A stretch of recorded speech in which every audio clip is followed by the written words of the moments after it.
Hello and welcome to the Tennessee Informer. Thanks for joining us tonight. Our guest tonight is Richard Archie, West Tennessee Director of the TFA, that's Tennessee Firearms Association. Tonight we'll talk about the status of lawsuits that the TFA is involved in against the city of Memphis and the Hughes versus Lee, as in Governor Lee lawsuit, focusing on the ridiculous arguments made by Attorney General Scrimeti in this lawsuit. Before we get started, I want to clarify something so that there is no confusion where I stand.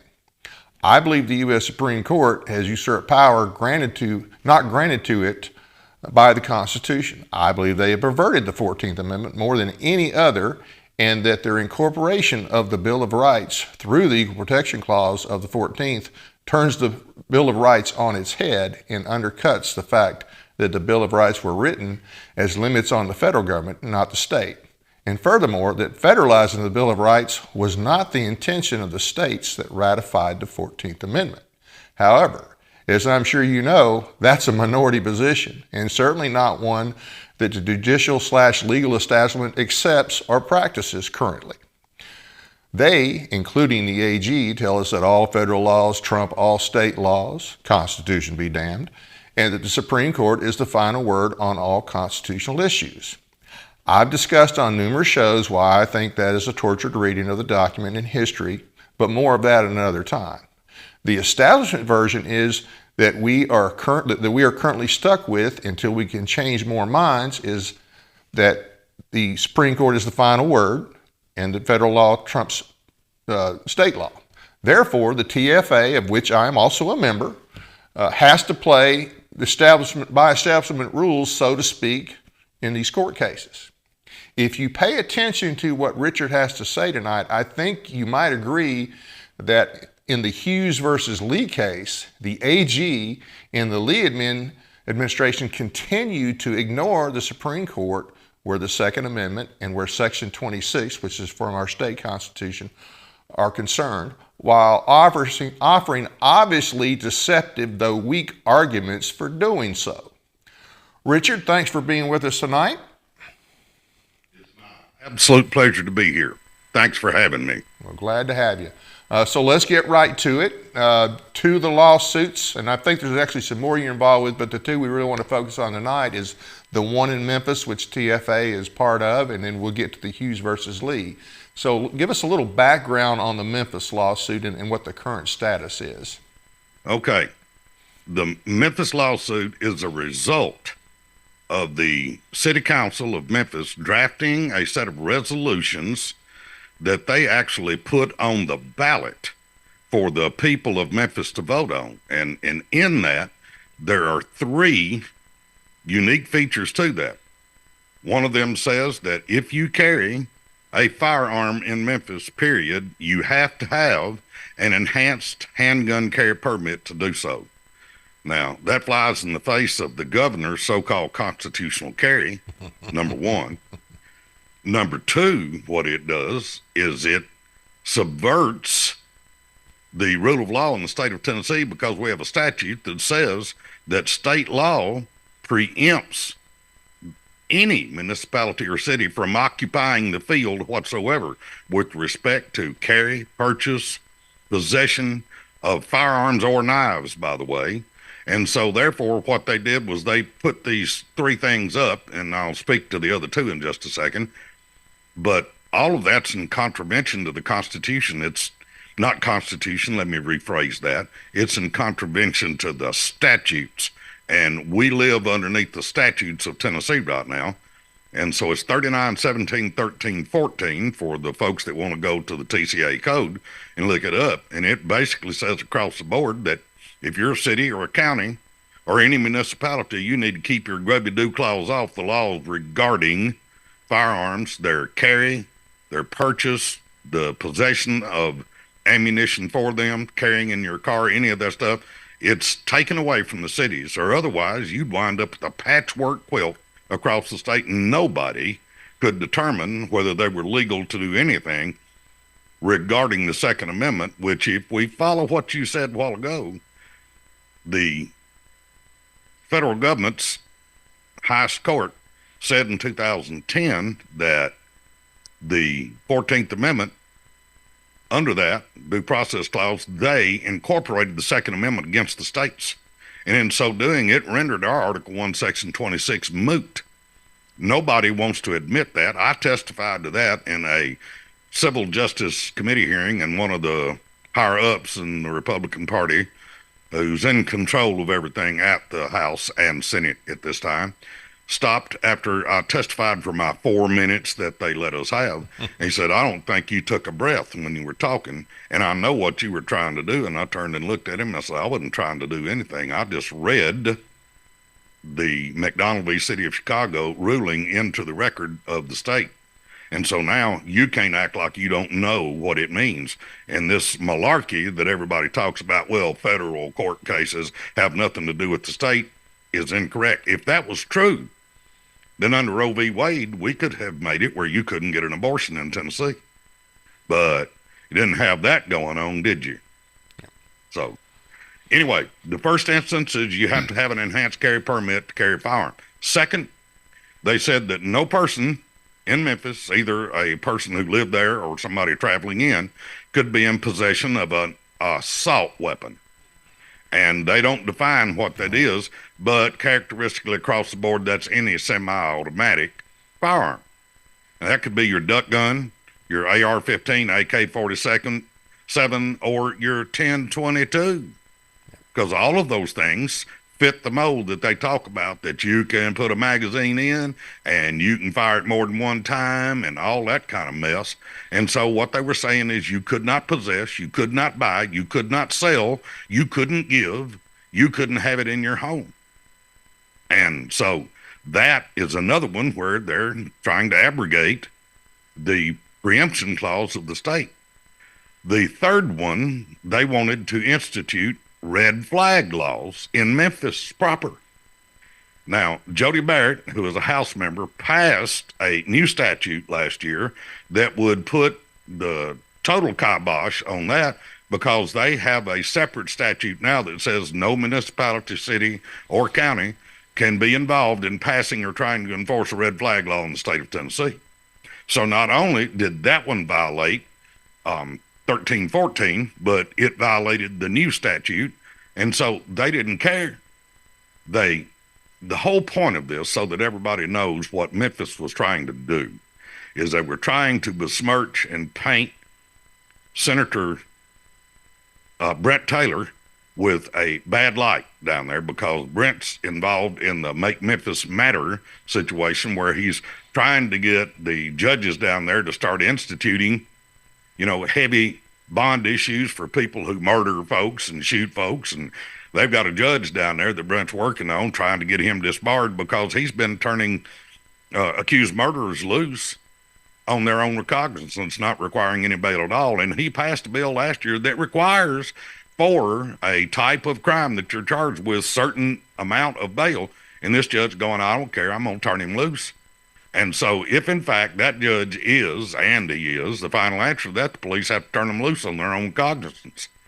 And so those three things across the board, if you look at the last two paragraphs of 1314, it says, however, if a municipality attempts to engage in denying the citizens of the state their ability to carry, possess firearms under this statute, then if you have an entity that has more than two members in the state that advocates for Second Amendment rights, they have the power then to sue and to reclaim 3 times the award.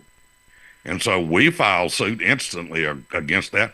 They put this thing up, and they went to the Attorney General and to the Secretary of State and said, we need you to tell these people they can't do it. It's unconstitutional. And, and it's against our statutes. And they said, well, we don't. So they went to the Election Commission, and the Shelby County Election Commission said this is a clear violation of state law. And so they took it off the ballot. Well, they found a judge down there in Memphis that said, you know what? I really think we ought to let the people decide this. Well, how the people decide on this is they elect their representatives, and they go to Nashville, and they put issues on the table, and they vote for those issues. And then if they pass one, they send it to the governor, and if he signs it, then it becomes law. And that is the way our Constitution is set up. three divisions of government. You got the legislative, and they're the ones that make laws. You have the administration, they're the ones that sign them and enforce them. And the third one is the judiciary, who will then decide which whatever is passed and then signed by the governor, or if the governor vetoes it and the House and Senate override it, if it goes into fruition and becomes law, then you can carry it to the courts to see if they think it's constitutional. And so what they've done is they've abrogated this across the board. We sued them for it, and of course we didn't hear anything from the judge down there for the longest time. It went, almost to Christmas, and then we finally, if I'm not mistaken, we had an original date of December 6th, and they put that off. So now we're supposed to go before the judge on January 6th, and what we've got from them is a statement saying, well, we never intended to enforce this, even if it got passed. What we were trying to do was to get the people to let our elected representatives know how we feel about this stuff. Okay, if you look at the whole area of Memphis down there, you've probably got 4 people, senators and representatives, 4 or 5 at the most. I haven't really looked at it, but it can't be any more than 5. They have nothing whatsoever to do in Nashville when they get there, because there's 99 House members and 33 senators. How could 5 people do anything? And we already know where they stand in Memphis. They want to disarm all the good, lawful people and turn the criminals loose on the streets. Yep. We've seen that time and again. I can remember doing a radio show down there and was talking about the fact that we had a certain amount of crime, and in Jackson we had a number of cars broken into. He said, hey, that ain't nothing. Every night at the FedEx Forum down there at the basketball game, we have 100 cars broken into every night. And the police know it's going to happen, and they haven't been able to stop it. And so we have sued them, and we're trying to get them to understand that they cannot abrogate state law. It is not their job. They can do a couple of things underneath 1314. It says that they can enforce any law that's on the books. So they can say, can't use a gun to commit murder. You can't use a gun to rob a store. You can't use a gun to carjack somebody. You can't use a gun to do a drive-by shooting. Wait a minute, those are laws already, though. Yeah. You can't discharge a firearm in the city limits unless it's at a gun range. So all these things, they have the power to enforce, but they haven't been doing it. Why do you think the state, I'm sorry, just real quick before I forget, why do you think the state didn't just squash it and not even allow them to run this referendum? I don't know why they didn't say, hey, look, guys, you can't do this. If what you're doing passes, it's in violation of our state constitution. Why do you think they didn't want to do that? Well, I think they wanted to appear, let's see what the people think or whatever. I don't know. I can't imagine why you would let somebody vote on something that violates your laws. Because the governor of the state of Tennessee, if you look at Article 3, Section 10, says he shall faithfully enforce the laws of the state. If we've got those laws and you have a city or a county or any municipality that's attempting to thwart and usurp those laws, why wouldn't you have the governor step in and say, you can't do that? Why wouldn't he have his attorney general come in and enforce that? Why wouldn't the Secretary of State say that's not allowed? They didn't do that. The election commission in Shelby County said we're going to take it off the ballot, and the judge said you got to put it on. So they had the vote, and it passed with 80%, because they're trying to let people think that if you deny lawful people the ability to carry a firearm, that you're going to reduce crime. And we all know that's just categorically incorrect. If you follow John Lott at all, Dr. Lott, he puts out once a month an e-reading on this, and he shows the crime statistics across the state, and he hones in pretty well on Tennessee. And his whole point is the more lawful guns you have in the hands of people who can actually possess them, the less opportunity there is for crime. And so we know that to be true, but they're trying to tell these people, if we could just take guns off the streets, they're trying to convict people who commit no crime. They're trying to punish them for the crimes of the guilty. And it just doesn't make any sense, and it's illegal in the state of Tennessee, and so that's why we've sued.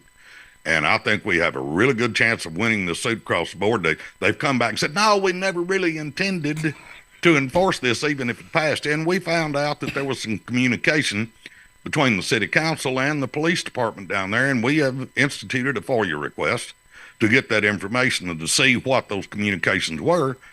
And it is our understanding, or it's mine anyway, from a couple of people I've talked to that said, if it passed, the police department's not going to enforce it.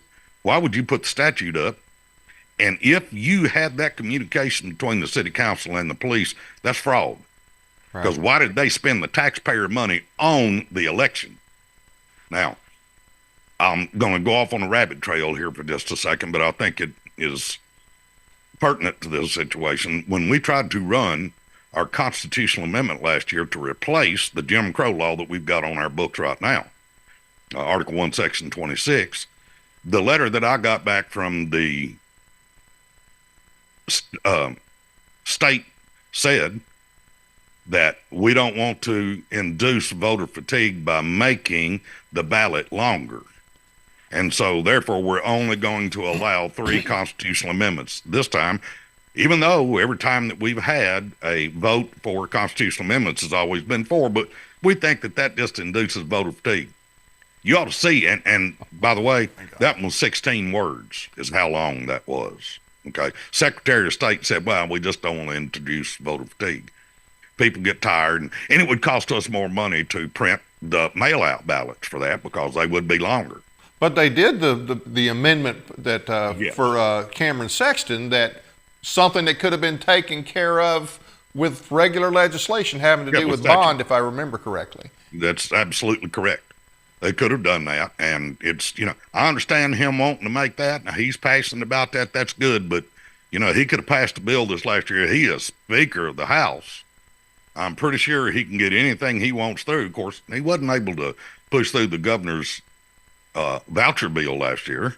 I think they're probably going to do it this time. But anyway, that was what he was pushing for last year. The whole point of this matter is, if you would look at the sample ballot from Memphis, it was another complete page and a half. So why didn't the Secretary of State say, you can't put that on there? That's making our ballot too long. Oh, it might cost us some more money, and it would introduce voter fatigue. But he didn't say that for there. He let them put it on the ballot. So I think across the board that we prevail in this instance, and I think it's necessary to get the cities and counties back in line, because if they can carte blanche decide at any point that they can just throw the statutes away, then what are we facing next? Next it might be Nashville saying you can't have any firearms in the city limits of Nashville if they allow this mess to happen. So we're at the tip of the spear. We're the only no compromise gun rights organization in the state. And so under our 501c3, our charity that we've set up just to do litigation, and nobody takes any money out of it except the attorneys and the filing fees and stuff like that. That's the only thing we use the money that's donated to the foundation for. John Harris and I, neither one take a salary, get any money from it at all. It is simply, the mission statement is to sue the state to win back the rights of the people that were that were enumerated in 1796. And that's what we're attempting to do, is to take us back to where the founders intended us to be. So that's what's happening in Memphis. We go January 6th before the judge, and we'll see what happens. January 6th is going to be a busy day. Yeah, it is. By the way, you need to understand that's not just TFA suing them, and I was part of the named plaintiff group on that and said because I drive into Memphis and it's a dangerous place. But Gun Owners of America and Gun Owners Foundation are parties to the suit as well. So that's a pretty heavy-hitting bunch of folks right there, and so I suspect that we're going to prevail in this issue. What kind of price tag you think you're talking there? Right now, for us to run a case and get it through to fruition, you're talking $150,000. And you just don't understand how long it takes and how much drafting you have to do of memorandums and then pleadings and then the filing fees and time and all that. So across the board, for us to do a really good case and do a good job of it, it costs between $100,000 and $150,000. But think about this. In the state of Tennessee last year, they sold over 700,000 hunting licenses. And so if every person that bought a hunting license last year would simply donate the price of one box of shells to the state of Tennessee, we'd have over $7 million to sue the state of Tennessee with. And nobody else is fighting for your right to be able to have those firearms. I can promise you that the Chamber of Commerce is not spending any money to do that. No, Farm Bureau is not spending any money to do that. They're probably using some of their money against that, I'm sure. Yeah. So, like I said, people need to understand that it's not just a 501c4, which is what we lobby with, not lobby, but advocate with, and then we give money to good politicians and work against bad ones. That's a whole separate entity from our 501c3, which is a charity, which allows us to sue. And by the way, if you got a lot of money and you're looking for a place to put it to good use and to get a tax dodge on it, 501c3, Tennessee Foundation is the place to go. Absolutely. And it definitely worth, and like I said, again, I've been with the TFA now several years, not as long as you, but you guys have been fighting. I know that more often than not, you're the lone wolf up there in the legislature, surrounded by all the mad mamas in red shirts up there. Yep. And you're in the committees advocating for our Second Amendment, our Section 26 rights from the Tennessee Constitution. And appreciate what you do, appreciate everything the TFA does. And, we do have some good people in the TFA. What we need more people in the TFA. And I know you're doing all you can on that. Anything else on the, and that's the website. By the way, guys, just as a reminder, during session, every week, they will put out a list of the bills and what committees they're going to be on and give you an idea of which committee members need some attention. And, emails, phone calls, being at the committee if you possibly can, that's a huge help. And it's definitely worthwhile, guys. It is definitely a worthwhile venture to get involved with TFA. And like he said, they're the only ones that are fighting for you. I liken this, Dave, if I can interject here for just a second. That first apartment that you had when you got married and you were broke and you were working and getting ready to go back to school, and Friday afternoon you got your paycheck, and so after you got done with that, you carried the wife to the grocery store and you went in there and you didn't have a lot of money, but you purchased what you had to have for the week, and you got back home after it was dark. When you turned the lights on, that first apartment, the cockroaches ran to the wall. When you go to the legislature and you go up there and you talk to your legislators, you're taking a light with you and you're shining it on the cockroaches and making them get back to the wall. And so I liken what we do to that exact same thing, because it's very similar. If you don't show up, they get to operate with impunity. Yep. It's necessary that we go up there. Article 1, Section 23 of the Tennessee Constitution says you are to instruct your representatives. How can you do that if you don't show up? Yep. And the other side is there in force every day. The Chamber of Commerce, Farm Bureau, you pick it. You pick a name. They're there in force. The Mad Mamas are there all the time. That's right. So, because what they'll do, they bring a bus up there and they'll feed them lunch, and they'll turn them loose. And like you said, I'm one guy sitting in the middle of that whole crew. You've seen the pictures before. Yep. And it's what we have to have is a greater group of people in the state of Tennessee. And part of this will come out in the discussion on the Hughes case, but people think we've got great gun laws in Tennessee. We are not gun friendly. People can say all they want to, but it's a crime for any person to carry a firearm any place, even on their own property, because all you got to do is read the statutes. And 39-17-1307A1 says it's an offense to carry a firearm or a club with the intent to go armed. And so when you ask the people in charge of this stuff, what does the intent to go armed mean, they will tell you, and I've got it on film testimony from the legislative director of the Department of Safety, that if you got bullets in it, you're intending to go armed. And so that was put on our books in 1870. It's a Jim Crow law. It was put there to make sure that the freed slaves did not have firearms to withstand the KKK and the Night Riders. And yet, with a Republican supermajority that we have right now that can do anything it wants to, we still have that codicil. We have that law on our books. So The going armed statute across the board is part of what we're suing about in the Hughes case. Can we go ahead and get started on that one now? Absolutely. And you kind of hit on this a minute ago, though, early on, about the fact that we don't have constitutional carry. If nothing, because that's what Lee told us that he gave us 3 or 4 years ago. Well, if nothing else, this lawsuit is proof positive that we don't have constitutional carry in Tennessee. I can remember, Dave, that Chris Todd ran a bill 2 years ago that would have allowed people to carry long guns, would have done away with 1308 and 1307. And the legislative director for the Department of Safety sat right there and testified before God and everybody. If you allow this, what you're going to do is you're going to take away a lot of these laws that you put on the books over the last 10 years, and you'll wind up with real constitutional carry. I don't think she meant to say that, but she did. And that's the truth. Because from my perspective, constitutional carry, if you go back and you look at what Heller, there are 4 cases that are important. 5 now, actually. I've gone through Rahimi a bunch, and it's just loaded with good stuff. People haven't paid enough attention to that.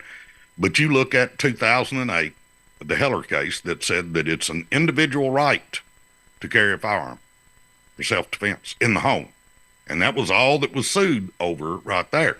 At that point in D.C., Washington, D.C., you couldn't have a firearm that operated in your home, couldn't have a handgun there.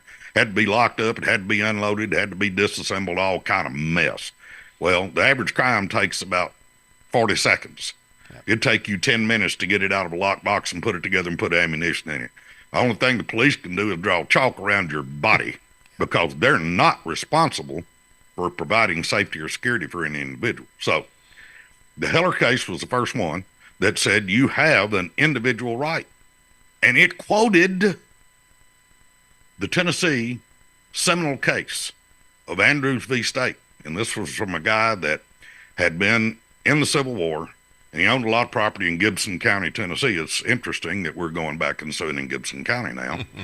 But what he did, there was a sharecropper's shack on this place, and the guy moved into it, and he said, hey, if you're going to stay, you're going to have to pay me rent. It's mine. He said, no, y'all lost the war. I don't have to do nothing. He went back the next day and said, you're going to pay me my rent or I'm going to throw you out. And so he went armed because the guy had given him some lip. At that time, under the you can't go armed in Tennessee, he called the sheriff. The sheriff didn't call him. He found him. They didn't have telephones back then, which is interesting because if they protect your right to use telephone now, they protected your right to write a letter or to holler across the field because that was a freedom of expression thing. Now you can send a teletype, you can send a text message, you can send all kind of stuff electronically, and the First Amendment still protects that, doesn't it? Yes. Yep. So it's interesting that the Second Amendment should protect modern forms of firearms with that. Yep. The Heller case said it's an individual right, and then in 2010 we have the McDonald v. City of Chicago case. Chicago said, no, you may be able to do that in Washington, D.C., but we consider ourselves separate, kind of like what Memphis has done. And so they're not going to let anybody carry a handgun in Chicago. And they went to court over that, and the Supreme Court at that point said, wait a minute, here's the thing you need to understand. It is an inherent right of the people to keep and bear arms. What it says is this, that the only thing the Constitution does is say that the government can't infringe it. And so they then, and I know you hate this, they use selective incorporation at that point to say it is so vital that everybody have this right that we're going to incorporate the Second Amendment against the states through the Due Process Clause of the 14th Amendment. Now, you and I have talked about this a number of times. I agree with your premise that what they should have said is, hey, it's real simple. Everybody in this state has a right to keep and bear arms. Everybody in the United States, because it's the immunities and privileges of every citizen for that. But when you look at it, those two words don't include the word right. Right. And so I think what Alito, who was the lead jurist in that, wanted to do was to put the kibosh on these people about saying, well, you can vote with your feet in the United States, so California can say you can't have a firearm, and Tennessee can say you can, and states can do that. So they said, wait a minute, no. This is so important, it is so vital that we're going to incorporate it against the states. Now, right or wrong, and my whole premise on this is you use the tools that you're given. Right. If you got a really good quarterback and a couple of good tight ends down there, you're probably going to throw 15-yard passes. If you got a couple of really good wideouts and a good quarterback, you're going to go for the end zone every time. You use your tools. You try to win. And so what we've got right now is a Supreme Court that appears across the board to be on our side. So in the Heller case, said it's an individual right. The McDonald v. City of Chicago case said you got to allow it everywhere in the United States if you're a citizen. The third case that is of vital importance with this lawsuit that we've got going right now is the Catano case.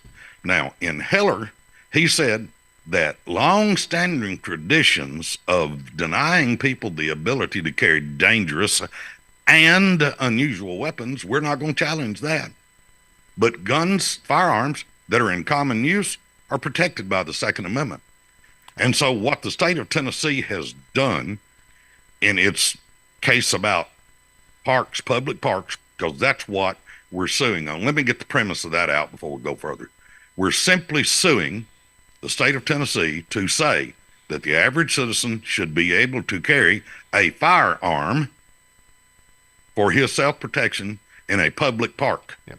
And then we reference the fact that what you've got is across the board, long guns are part of what should be protected by the Second Amendment because they're in common use. If you go back to the Heller case and then Catano was about a woman who in Massachusetts who didn't want to shoot her boyfriend who was beating her all the time, had a couple kids with him and all this stuff. So she went and bought a stun gun. It was unlawful there to have a stun gun. She came out of a store one night and they had a metal detector there and it registered the stun gun in her purse and they thought she was shoplifting. So they searched her. When they found the stun gun, they arrested Miss Catano and put her in jail. And she sued the local authorities and they said, no, it says that, you can't carry that firearm in the state. We don't allow it. Voting with your feet again. And so she went to the appellate courts and they said, no, you can't do that because the state has said you can't carry that.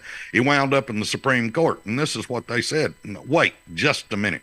If you go back to Heller, it says you can't carry dangerous and unusual weapons. Right. It is a conjunctive test. Remember conjunction junction from Schoolhouse Rock, right, and what it does, it joins two things together. And so they said it's a conjunctive test. And if a weapon is not dangerous and unusual, then it is protected under the ambit of the Second Amendment. And you go back to Andrews v. State. If you look at that court case from 1871, the first rattle out of the box, what it says, and this was quoted in Heller, is that the state of Tennessee, in denying a person the ability to carry a handgun at any time for any purpose whatsoever, violates the spirit and the clause of the Constitution of Tennessee. Even though they did not deny the ability to carry long guns. Now, that's what they said in the Andrews v. State case. If that, in fact, was the rule, and Heller put it in, why does our Attorney General now, when he writes against our case to say that we ought to be able to carry long guns or handguns in a public park, why do they say you can't carry long guns, and why is it a crime? It was never a crime until 1989 in Tennessee to carry a long gun. Right. I can remember very well graduating high school in 1972 in Milan, Tennessee, that I kept my shotgun in the back glass of my pickup truck on school grounds. Yep. And everybody that was around at that time knows that to be true. We didn't shoot each other. It was not a problem. In fact, I can remember very well going in and carrying my shotgun to show my principal the day I bought that new brown and gold trigger 12 gauge with the 3 barrels. I walked through the front door with that shotgun to show him, laid it on the desk inside the school. You'd be on the news today if you did that. Oh, yeah, absolutely. They'd arrest me. Now, the map that's up, I want people to understand. If you see the states in white, and characteristically I do this in green, but that doesn't work good with y'all's show. So the states in white say that it's a right for you to carry a long gun loaded for lawful purposes. The ones in blue say, well, we're going to make you get a permit to carry them. And so you've got California, look at that, Hawaii, if you can carry it with the permit there, that doesn't make it a crime. So, okay, we'll go along with that. The 7 states that you see in red say that it's a crime for you to carry a long gun. And look who we are in bed with. New York, New Jersey, Massachusetts, Maryland, Illinois, Florida, and Tennessee. That's a great group of people to run around with, isn't it? And across the board, our Supreme Court in Tennessee said you can't deny a person to carry a long gun for lawful purposes. They say that in a number of, if you look back in the Heller case, Ginsburg, Ruth Bader Ginsburg, who was the most liberal of all the judges, when she was asked in a case, what does the Second Amendment mean? She said, it's the ability of an individual to carry a firearm. She didn't say handgun. She said firearm in case of confrontation with another, offensively or defensively in public. Now, Richard, we can hear you really well, but your camera has frozen up. I don't know if you can adjust anything on that or not. Let's see, just a second. Let me see if I can take that off. Not that hearing you has ever been a problem anywhere. Okay, I'm going to try to fix that, Dave. I'm going to turn my deal off. Okay, yes, we won't turn it off. Okay. And then I'm going to try to open it back up. It's going to take me just a second. No problem. Don't you love modern technology? Oh, it's great, isn't it? Yeah. And I've got so much patience. So, you know, things like this, you know, I never get upset about them. Yeah. Let's go back to that map just a second while we're waiting on him. What in the world? Okay. We're in some really bad company there. I mean, the only decent state on there that's in the same boat as us is Florida. That's really pathetic. And like you say, it wasn't that way for us, at least until 1989. And I don't know, you know, I wasn't actually here in '89, so I don't know what whose idea that was, but I don't know why it was allowed to stay on the books this long. Yeah, and we've had to. That's a good point. We've had a Republican supermajority since 2010. And yeah. Okay, am I back? You're back. Okay. Now I'm gonna have to get find the. There we are. Let's see if I can open that back up. Okay. So with that map, and I have no idea what happened there. I got Charter. It's great, isn't it? I've been trying to do live streams, and you got to have 10 megabytes upload. I pay for 40, and I've had to shut down 2 different podcasts nationwide on live streams because Charter can't support what I'm paying for. I just love it. But anyway, so with that being said, and you see the states, now Florida is an interesting situation because Rick Scott was governor down there when they passed the red flag law that they have in the state that has not been set aside since the new governor's come in. Yeah. And he could push the legislature down there in Florida to get rid of their red flag law, but they actually have a red flag law, which, by the way, the Supreme Court in New York said these things are unconstitutional. They threw theirs out. Isn't that interesting? Yeah. But Florida's hasn't been challenged yet. And if it does get challenged, it will be thrown out. And, you know, we had the big push in Tennessee last year in the special session to do a red flag law when we've already got involuntary committal. Any person that you think is a real danger, you can go to the police and say, hey, this guy over here made a threat to me. All right. And so they will pick him up and put him in a processing center for 7 days. And then if they feel like that there's value in keeping him longer, they can keep him up, I believe, to 28, 14 or 28, either one. At that time, they have to bring you before a judge, and you get to have counsel, and you get to mount a defense. Now, what they don't do while you're in custody is they don't go to your house and kick your door in and ransack it and looking for your guns. Yeah. Because what they try to do with the red flag law is they keep you on the street walking around to do whatever type of terror that you want to. They just go get your guns and leave you with your chainsaw and your hatchets and your baseball bats, your hammers, which, by the way, kill more people in the United States every year than all rifles put together. And any of your listeners that want to challenge that, I can show them the facts of that. Hammers kill more people than rifles do in the United States every year. And more people are beat to death with hands and feet than rifles kill. And so there's this aura of the terrible black rifle doing all this. And another thing they keep saying is, well, every time they have a mass shooting, they use an AR-15. No, they don't. In over 75% of the cases, they use handguns because it's easy to hide them getting into a place. In Tennessee, so that everybody understands this, it is lawful to have and to carry an AR or AK-47 pistol, which means it's got a barrel less than 16 inches and it doesn't have a stock on it, which means it's easy to slide underneath your coat. And that's lawful to carry. But they won't let you carry an AR-15 that's, 35 inches long and that you can't hide under your coat. What kind of sense does that make? So anyway, back to the lawsuit. We filed this and we said that it's unconstitutional to deny a person the ability to carry a long gun or to carry a handgun in a park because it is, in fact, a public place. It's a public conveyance under the definition of the federal government. And by the way, ball fields and hospitals and a lot of places are that they deny you your ability to carry right now. Just nobody wants to. They want to selectively impose the ability to use the federal government's definition on things. Yep. You don't hear them talking about we ought to be able to carry in the hospital, but here's the thing across the board.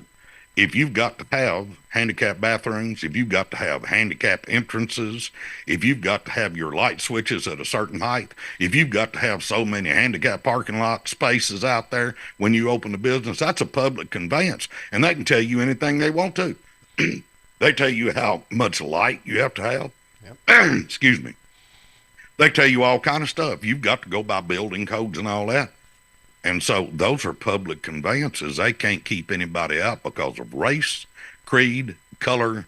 You see this deal about, well, you know what we don't do? We don't allow people to come in, no shirt, no shoes, no service. Okay, but you have to do that across the board. You can't just deny a group of individuals who want to carry handguns exposed. I mean, because unless you've got people at the front door searching everybody, how do you know that an individual's not sneaking one in underneath their coat? But what you've done with that no gun sign is you've denied them the ability to protect their life. And again, we've got to go back to the fact that government offers no protection whatsoever. There are a plethora of cases where the Supreme Court of the United States has said, no, folks, you have to understand what the police are authorized to do by the Constitution and by the statutes. That's to keep general order and to arrest lawbreakers when somebody tells them they are. They're under no duty to offer protection or service to any individual. If they see a crime occurring in their presence, they're under no obligation whatsoever to intercede.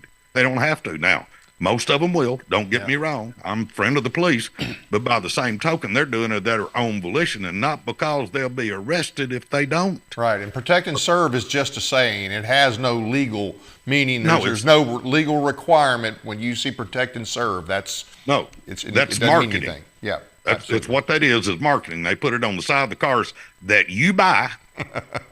Okay? Yeah. And if people understood the number of post-certified law enforcement officers on patrol at any one time where they live, they would be aghast. Yep. I've done a study of this, and in Jackson, Tennessee, we got down to the fact that at like 2 o'clock in the morning, if you're out in the county, you got 4 officers on duty. Now, how many people live in Madison County? You're talking upwards of 50,000. Wow. Do the math on that. And, what's the average time for a 911 response to a call in the county out here? It's about 20 minutes. What's the average time of crime? Less than a minute. Yep. So again, like I said, they need to be sure they got plenty of crime scene tape and chalk in that car when they get there, because the bad guy's already done his business and he's gone. Yep. We're getting better. I saw something the other day where they've got cameras up everywhere that you and I pay for, by the way. People don't understand how much it's costing us. If you ride up and down I-40 right now, you see them running all that conduit. They're going to try to put cameras all the way from Nashville to Memphis so that they can look at the license plates and read them if they're searching for somebody. What about the side roads? I hadn't put them on 70. I'd like to know, and I've asked and can't get an answer from legislators about the number of tax dollars being spent for those cameras.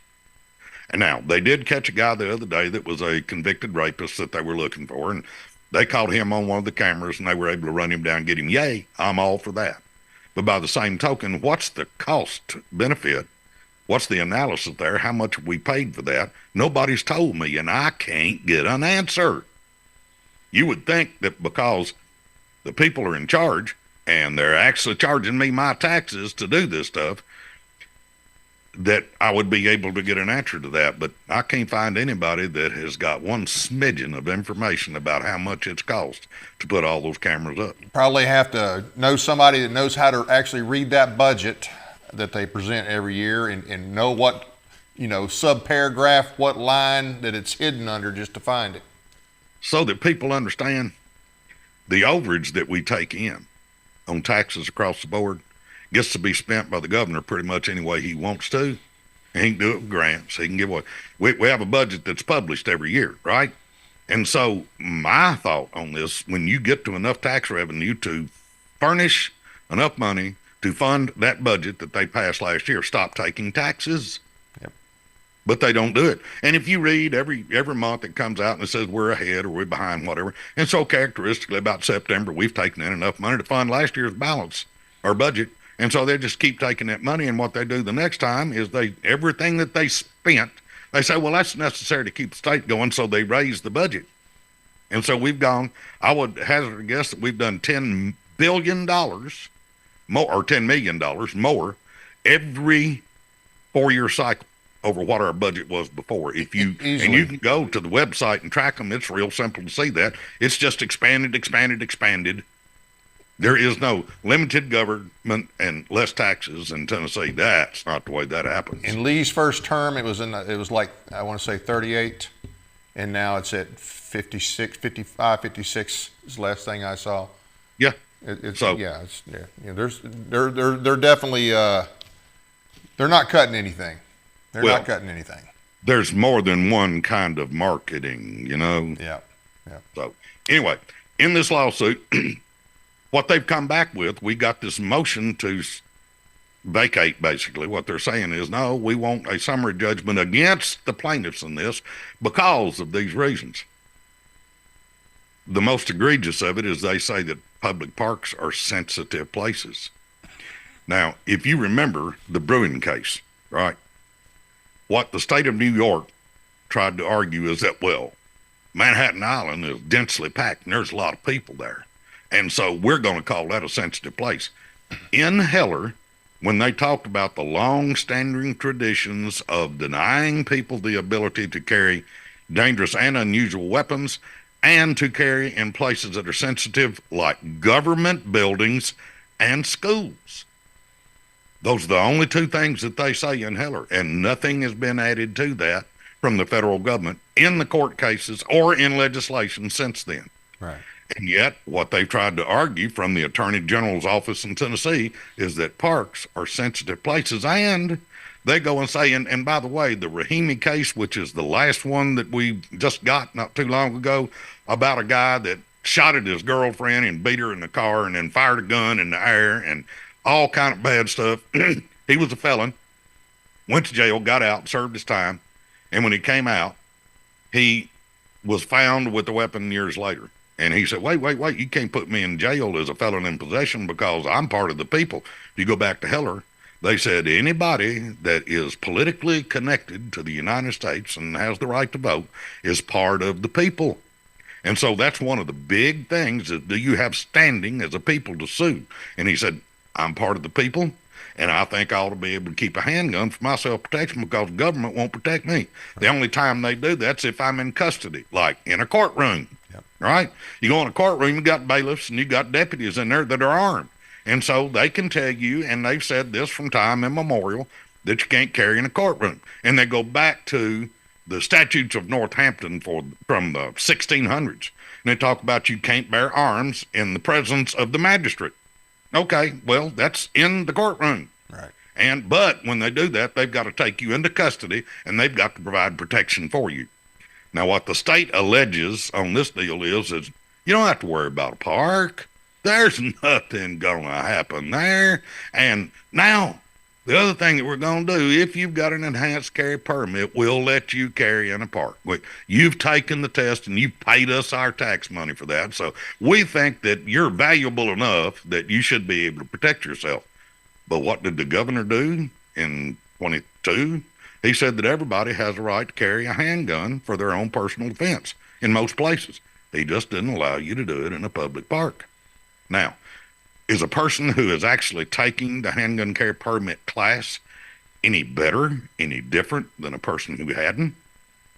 The reason they passed that so-called constitutional carry was because there are a lot of people that can't afford the time off from a job. Yeah. They can't afford the extra $150 to take the class and then the $150 to the state. So that's $300, which is a lot of money to a lot of people. Yeah. And they said, we really think that it's necessary that people be able to. They've got a deal now. If you've got a peace bond or a order of protection in a domestic assault, you don't even have to have a permit. You can automatically carry a firearm if you've got one against somebody else. Now, if in fact that's the case, if it is necessary that a person be able to provide for his own protection, why shouldn't anybody be able to do that in a public park or a greenway? Yep. Or, some of these recreation areas out here, and when you go and you hunt on the, I forget the term for it, but in other words, a lot of the state parks out here allow you to hunt on them. Right. But you can't carry a handgun unless you've got the handgun carry permit. So if you're bow hunting on those, if you've got an enhanced carry permit, you can carry your sidearm with you. If you don't, you can't. And what that does, we're all part of the people. They said that in Heller, that if you are politically connected to the state, if you can vote in the state, then you're a part of the people. But what they've done is they've divided us into subsets, okay? Right. And they won't take the money from us. And I suggest that people get the handgun carry permit, the enhanced one, because it gives you a better chance with reciprocity. But you know what? If you hear what Trump's been saying, he thinks you ought to be able to carry from state to state, just like driving a car, the full faith and credit portion of the laws that are passed. If you drive to California and enter their state, you don't have to stop and take a class to drive in California. Your Tennessee license is good there, right? Yeah. They'll allow you to pilot a 10,000-pound vehicle and be able to run over people and kill them and squash them and all that kind of stuff. No, it's fine if you go in there if you've got a Tennessee license. Yeah. But the licenses are privileges. Those are privileges, those are not correct. Rights. Yeah. There are several different Supreme Court cases that have said, hey, if you had charged it, you changed it. If you charged the big for it, if you made them pay a price to enjoy that, then it's a privilege and no longer a right. Look at voting. True. They said that it was illegal to charge a poll tax to vote, right? That it's a right for everybody to do. Why do we have to pay a tax to the state to be able to carry a firearm, which is an inherent natural right that the Supreme Court has said time and again, from Heller all the way through Bruin, that it is a pre-existing right that does not depend on the Constitution for its enforcement to the people. Right. That it is a natural right that pre-existed the founding of this nation. But we don't have people in Tennessee that see it that way. They want to go back to that codicil in 1870 that said, oh, by the way, now, it's going to be a crime for any person to carry a firearm, and it's still on the books in Tennessee. They argued in the Bruin case. The Solicitor General for the District of Columbia got up, Mr. Hastings, and said, hey, Your Honor, Texas and Tennessee in the 1800s, 1821, 1814, passed laws saying it was illegal for people to carry firearms, more especially to carry handguns. And if they can do that, and the patron state of shooting stuff, why can't New York do it? And of course, the Bruin Court found them to be ridiculous in that assertion. But yet, the state of Tennessee enforces that against its own citizens. Yep. So the next thing, after them saying that it's sensitive places, and we know they're not because there's only two definitions for that, they go to Rahimi, and the Rahimi case just simply, the finding in that is one thing only. And they try to use some dictum from it where they go in and find a sentence and say, hey, it said it over in Rahimi says, if in fact you can prove that an individual is a credible threat to another, that person can be disarmed for the term of the enforcement order issued, a protection order. So as long as he's under the order of protection, you can't carry a firearm if you've been proved a credible threat. Now, what 922G does, it says anybody that's been convicted of a felony cannot carry a firearm. But they've been 2 cases in the last 2 weeks where they said, hey, wait a minute. No, you understand this, that unless it's a violent felony, and they still use drug stuff, but they found that today, a court case in Texas said, by the way, if a person uses marijuana and he's not stoned at the time that you find him with the firearm, it's perfectly lawful for him to do that, because there were no laws at the time of the founding in 1791 that said you couldn't smoke marijuana and carry a firearm. And same thing with alcohol. They did, hey, listen, this country was founded in bars and churches. Those are the 2 places, right? Absolutely. And they drink a whole lot. They drink a lot more liquor than we do today. Oh, absolutely. Yeah. And there were no laws saying you couldn't be drunk and shoot your firearm. Right. And that was a danger to people, but just because you used it last Tuesday didn't mean that you couldn't carry it now. And if you had a little bit, they wouldn't. I mean, I would guarantee you get ready to go into battle with the British, you'd probably take a stiffer before you got on the field. I'm sure. Don't you imagine? That's what those little flasks were. Had one for gunpowder, one for flints, and one for alcohol. I would bet there was a lot more of that going on than people want to admit. Yep. Now, the court cases have said across the board in the last little bit, and we don't like this incorporation thing, but just straight out rulings say, no, it's unconstitutional for you to deny a person who has ever or sometimes smokes marijuana. If they're not intoxicated, you can't keep them from owning firearms. Now, look at the Hunter Biden thing. They said, they pardoned him because he was convicted of lying on his Form 4473 because at that time he was using methamphetamines, cocaine, and all that, not just marijuana, but the hard stuff. And yet he got pardoned, and it's okay. He did the crime, but he didn't do any time. So in this, what the state of Tennessee has said is that the Rahimi case, they found a sentence in there and said that you can just about do anything you want to. They didn't read the second one and say, but that's unlawful. So they take that and they put it up and they say, this is what Rahimi said, but that's untrue, because all Rahimi found is that if you are proven to be a credible threat to another, you can be disarmed for the term of the order. And that's all it said. And what it does, it enforces Bruin that says, if in fact you're, let me get this correct now, if in fact your conduct implicates the Second Amendment, then the burden shifts instantly to government to prove that its infringement on those rights comports with laws that were generally accepted at the time of the founding. Now, they don't have to be identical twins, but it's got to be something very similar to that. Guess what? There weren't any parks at the time of the founding of either 1791 or 1796. There were no public parks at all. So there were no laws saying you couldn't carry a firearm in there. And so if there are none. They also mentioned the presence of children. That was part of it. Now I'm like, so wait a minute. If there's kids around, you don't have your right. That's correct. That's insanity. And here's the thing that I want to say. Say your neighbor's kids come over to your backyard. Isn't that a gathering of children? Yeah. Should you then be denied the ability to have your firearms in your house? And we tout the fact that, hey, anybody can have a firearm on their own place. Well, they can have it, but they can't have it loaded and walk around with it outside. That's illegal under 1308. They give you a defense if you're hunting or if you're involved in sport shooting. Otherwise, it's illegal for you to walk around with a firearm with ammunition within reach. And so if you've got your neighbor kids come over and do a pickup ball game in your backyard, should you be charged because you've got a firearm in your home that's loaded? That's what the law says. And that's why we keep going back to we need to do something with this intent to go armed trash. This Jim Crow law that's on our books, because right now they're not enforcing that because we supposedly have this supermajority of Republicans that's all about being conservative and standing for your rights and stuff. But we've tried 3 years in a row now to get a bill passed that said your Second Amendment is a civil right.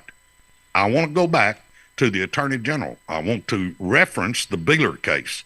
from 2022, where some young men who were under the age of 21 said, we think it's unconstitutional for the state of Tennessee to deny us the ability to carry a firearm for our own protection when it can demand us, if we're called up to military duty, to carry a firearm to protect the Republic or the state of Tennessee. And they ran that for about 4 years when they first put it up, and that was back when you had Slatery, who was the Attorney General for the state of Tennessee, and he kept finding reasons to not rule on it, not send it back here, and we'll relook at this now. When Jonathan Skrmetti came in, he said, whoa, boys, wait a minute. I'm going to tell you something. The challenge scheme of the state of Tennessee denying the ability of an 18 to 20-year-old the ability to carry a handgun for his personal protection or to perfect a permit to do the same violates the Second and 14th Amendment. Now, what does the 14th Amendment talk about? It's civil rights, correct? And so we wanted to run a bill in the state of Tennessee that said, if in fact a person in a position of authority who is taxpayer paid denies an individual the ability to carry a firearm, that then he is violating his Second Amendment rights. And we're talking about sheriffs and stuff like that.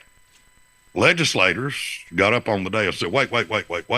If you pass this bill and you don't vote for one of TFA's bills, that, by the way, I think everybody needs to understand that when they take their oath, it says that they will vote without favor, affection, partiality, or prejudice, correct? That's in their oath. Yeah.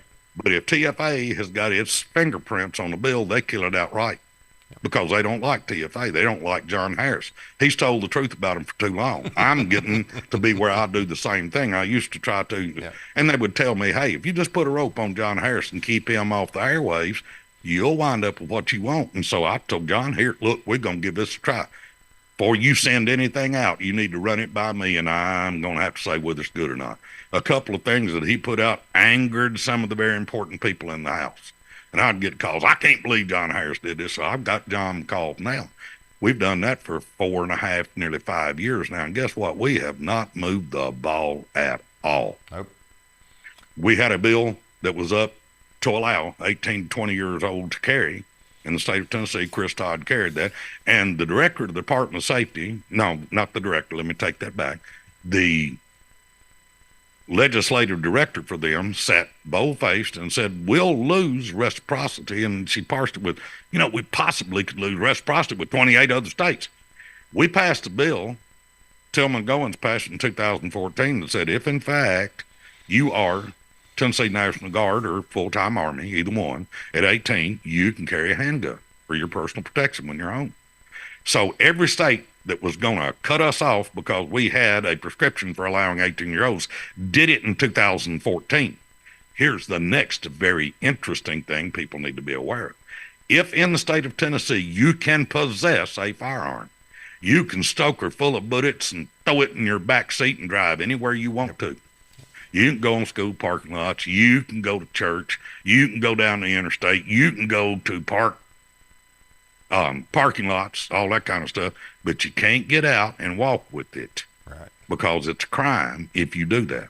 Yeah. Now, again, if they said in 1791 that there was no prescription against the carry of long guns, and we all know that to be true because Heller reposted that and said, read this, it's important. And we didn't pass a prescription saying it was a crime until 1989, and then Bruin comes along and says, not all history is equal, and you have to pay more attention to the things that happened at the time of the founding. And oh, by the way, what they said in this case was, well, and they don't use the year, but the inference is in 1868, the Second Amendment was incorporated against the states by the 14th Amendment. Well, that's the stuff that comes out after you process hay through a bull. Yeah. Okay. Not till 2010. Because we've gone back to 2010 where they said we're going to incorporate the second against the states. So now what they're trying to say is, well, it got incorporated in 1868 when the 14th Amendment was passed. And so every law that's been put since then is post the ratification of the Second Amendment. And that's not what they said in Heller. They said when they ratified the 14th Amendment, they re-supported the second at that time. So all they've got to do is just read the lawsuits read the results, read the rulings of the courts, and it will tell them what they're allowed to do. But what we've got, and I want to make this statement, I think that Jonathan Skrmetti is a very intelligent guy. I think he's very smart. I think he's also been so busy with his lawsuit against the federal government at this point. His Solicitor General went up and argued before the Supreme Court. You remember, You saw all the legislators up there standing there. We're here in support of that. And you and I paid for that, by the way. There was a congressional junket that went up there. And so all those people up there, it's very important that we get that bill passed, and I'm for it and all that. He hadn't got time to look at this, and I think this is some of his lower echelon people coming out of Belmont and Vanderbilt Law School that don't want us to have our rights in Tennessee. And so all this mess, the fact that, parks are sensitive places, which we know not to be the case, because if it's not a government building or a school, then it's not determined to be a sensitive place. They said that in Heller and again in Bruin. Richard, they say I apologize. I should have scheduled more time with you, and I have a follow-up event, so I'm going to have to get you to kind of close and hit the high point on this in reference to the AG's arguments, because I've got another group I got to pick up here in a few minutes. The AG's staff's arguments are fallacious. They're not good. They're not constitutional. They're picking up 2 or 3 words out of each case and trying to make them say something that they don't. The facts of the matter are that it is an inherent natural right for a Tennessean to be able to carry a firearm. And they talk about the dangerous and unusual weapons can't be carried in the park. Well, shotguns and rifles and handguns are not dangerous and unusual. They said in Catano, if they're in common use, then they're covered under the ambit of the Second Amendment. So all these things that they're saying are unconstitutional. And they're trying to use that against the people's ability to enjoy the rights and privileges enumerated in our Constitution. And they're warned against that in Article 11, Section 16. We take it out of the general powers of government. Who do these people think they are, Dave?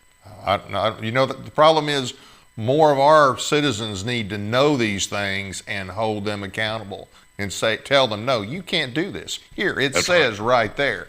So we got to get more people involved and informed. I've read a few of his other opinions, and in general, I think AG, and not just referring to ours, stands for appointed groveler. In the case of these excuses that they've laid out in this, I think AG stands for absolute garbage in terms of the arguments that somebody has made under his name, whether it's him directly or his flunkies. I don't know, but it's not a good look. Let's just put it that way. Hey, thank you for all you do, and thank you for taking the time to come with us tonight. I really appreciate it, and I'll definitely have you back on. And next time I schedule you, I'm going to make sure you got an hour and a half, because we cannot do you justice without giving you an hour and a half, bottom line. Well, I do try to go long-winded, but I try to get the information. Have them go to our website, www.tennesseefirearms.com. Also find us on Facebook. I have put a number of posts up about this lawsuit where I refute what they say. You can go and read that stuff. Absolutely. Well, hey, thanks again, Richard, and you take care. All right. Thank you. Thank you. I want to thank everybody for joining us tonight, taking the time to watch our program. Please be sure to hit the like and subscribe buttons, as well as the notification bell, so you never miss an episode. We appreciate your support. Check out our audio podcast on iHeartRadio, Spotify, and other platforms as well. Sign up for our weekly newsletter at our website, tninformer.com. Find us and follow us on Facebook and Twitter as well. Now for some announcements. The Stewart and Henry County TFA chapter will meet this Thursday, 7 p.m. at the Stewart County Visitor Center. We'll discuss legislation in the upcoming session, and we'll also talk about the status of some of these lawsuits that we discussed here tonight. You don't have to be a member to attend, so we'd love to have you there. This is our last show of 2024. It's been a great year. We've had a lot of great guests. I'll stack our guests up against anybody's out there. I'll tell you that right now. We're looking forward to providing you with even better shows and topics in 2025. To start 2025 off right, we have a special episode coming your way this Friday, January 3rd. We'll be featuring Representative Todd Warner and Chris Morris. Chris Morris is an SEC member and a GOP chair. We'll be discussing illegal alien crime in Williamson County, Tennessee, and what the state should do to demagnetize Tennessee. It's an eye-opening conversation, to be sure. That's this Friday at 2 p.m. And then our guest next Monday will be Kathy Henners, a retired police officer from New York who has lived in Tennessee for over 10 years now. She's an author, blogger, and occasional podcaster with an expertise on the threat posed to us all by Islamist organizations in Tennessee. You might be surprised to hear about what's happening here in our own backyard. Then again, the following Friday, January 10th, our special guest will be State Representative Jay Reedy of the 74th District. Jay will discuss the legislation for this upcoming session, including a bill he's sponsoring that would fund a true state militia. Then Monday, January 13th, we'll be joined by State and Local Engagement Director for FAIR, that's the Federation for American Immigration Reform, Sherry Rendell. We're going to find out, what else, how Tennessee can help reverse the growing tides and trends of illegal immigration. Because remember, guys, Trump cannot do it all. Our states need the help. Now, you see, we got a lot of great stuff coming your way in 2025. If you don't want to miss a minute, so make sure that you subscribe now and help us keep this ball rolling for the rest of the year. Go ahead and click that little button and help us to keep bringing you the very best in guests and topics and programming. So from everyone here at Tennessee Informer, we wish you and your family a very happy and healthy new year. That's it for now. Good night from Paris, Tennessee, that is.